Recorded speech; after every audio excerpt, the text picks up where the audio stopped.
جی وعلیکم السلام ورحمۃ اللہ وبرکاتہ۔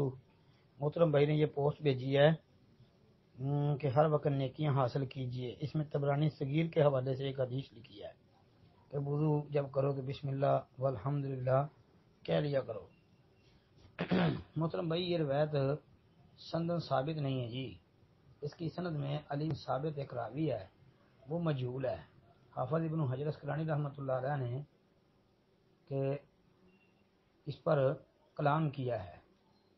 یہ حافظ ابن حجر رحمۃ اللہ علیہ نے نتائج الافکار کے اندر یہ روایت درج کی ہے اور لکھا ہے کہ علی جو ہے یہ مجہول ہے اور اس سے ایک راوی وہ ضعیف ہے۔ تو برل بھائی روایت جو ہے یہ ثابت نہیں ہے جی۔ السلام علیکم ورحمۃ اللہ۔ باقی یہ بات ٹھیک ہے کہ بندہ اگر ہر وقت باوضو رہے یہ ایک بہت اچھا عمل ہے۔ باقی فضیلت اس میں بیان کی گئی ہے کہ جب تک وہ وضو میں رہتا ہے تو کرامن کاتبین اس کے لیے نیکیاں لکھتے رہتے ہیں۔ یہ ثابت نہیں ہے۔ السلام علیکم ورحمۃ اللہ وبرکاتہ۔